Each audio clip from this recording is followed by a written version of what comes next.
Свитки Мертвого моря. Загадочные тексты времен Иисуса Христа. Какая тайна скрыта в них? Почему их нашли именно здесь? Кто их писал? Чтобы приблизиться к разгадке, мы отправляемся сюда, в древнее поселение на западном берегу реки Иордан. Добро пожаловать в Кумран, Израиль. Мертвое море. Здесь, в конце 1946 года, бедуинский пастух Мухаммед эд-Диб искал сбежавшую козу.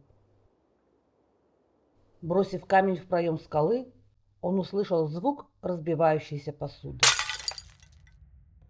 Заинтересовавшись, Мухаммед пролез в пещеру и обнаружил в ней 10 глиняных сосудов.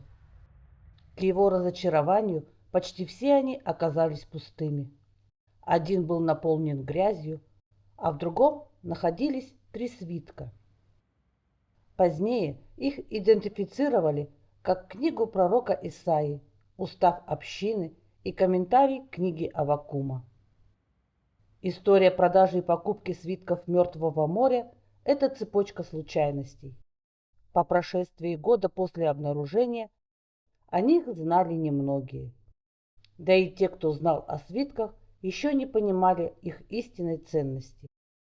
Бедуины тщательно скрывали местоположение пещеры.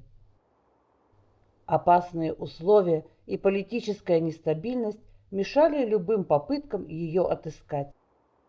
В 1948 году информация о пещере стала известна властям.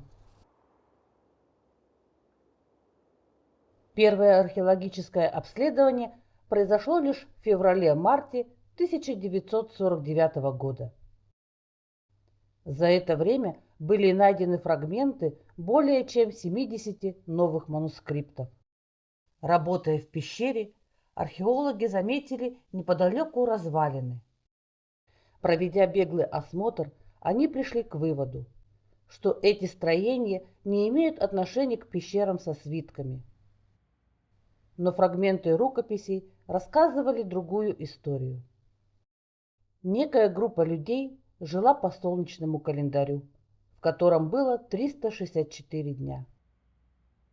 В то время как храмовые священники в Иерусалиме следовали лунному календарю – 354 дня. Это было серьезное расхождение. Получалось, что целая община осознанно отделилась от остальных иудеев. В свитках они называют себя сыновьями света. Но кто они? И зачем хранили святые тексты в пещерах? Ответ, возможно, находился совсем рядом, у небольшого поселения с крепостными стенами. Конец 1951 года. Археологи Хардинг и Дево начинают раскопки. Найденные свидетельства заставляют их изменить первоначальное мнение.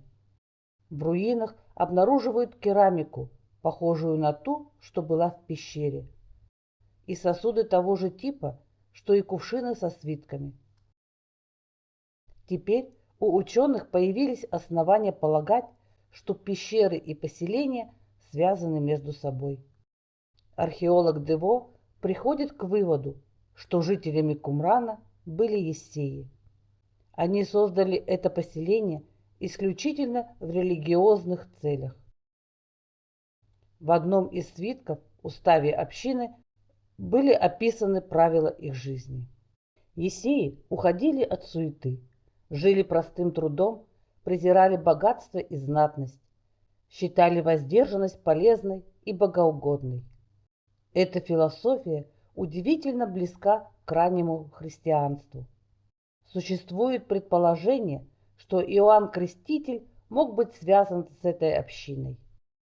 Большинство ессеев жили безбрачно, однако внутри общины шли споры, допустимы ли семья и рождение детей. Часть ессеев допускала брак, но считала, что после зачатия муж должен прекратить общение с женой. От полного отказа от семьи их удерживала лишь мысль о том, что в этом случае община быстро вымрет. Есеи принимали и новых людей, но только после тяжелого трехлетнего испытания. Все необходимое для жизни кумраниты создавали сами. Сыновья света усердно трудились, они занимались земледелием, скотоводством и ремеслами. При раскопках было обнаружено несколько больших помещений. Одно из них – столовая. Рядом – кладовая, где нашли более 1000 тарелок и блюд. Но было еще одно место – это скрипторий. Тут создавались великие рукописи. Здесь были обнаружены чернильницы из глины и бронзы. Химический анализ показал, состав чернил совпадает с чернилами на свитках. Более того, в них присутствует вода Мертвого моря. Рядом находилась гончарная мастерская. Здесь обжигали сосуды для хранения свитков. Именно в таких емкостях были и найдены священные писания. Связь между поселением и рукописями стала очевидной. Особое место в Кумране занимала система водоснабжения. Сложная и продуманная, она отражала исключительное отношение есеев к ритуальной чистоте. Вода поступала из ущелья Вади-Кумран. Для ее сбора была построена дамба, направляющая зимние паводки в акведук. Далее вода распределялась по сети каналов в цистерны и миквы. При раскопках обнаружили 16 ритуальных купалин. Есеи были одержимы чистотой. Даже после естественных нужд человек считался нечистым, пока не совершал омовение. После тяжелого трудового дня сыновья света должны были погрузиться в микву, надеть чистые белые одежды, и только после этого им разрешалось прийти на трапезу. Перед написанием свитков ритуальное омовение было обязательным. В Кумране существовало несколько кладбищ. Главное насчитывает около 1200 захоронений. Все могилы ориентированы строго с севера на юг. При раскопках Дево обнаружил, что в большинстве могил были захоронены мужчины. Лишь в одной был женский скелет. Последующие исследования подтвердили, перед нами преимущественно мужская община. Радиоуглеродный анализ показал возраст захоронений около 2000 лет. Это совпадает с периодом написания свитков Мертвого моря. В одной из пещер была найдена рукопись. В ней описывается война между сыновьями света и сыновьями тьмы. Кумраниты верили в скорый конец света.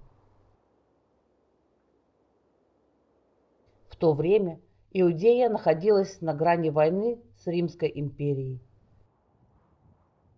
В 66 году восставшие разгромили римский гарнизон и объявили о независимости Иудеи.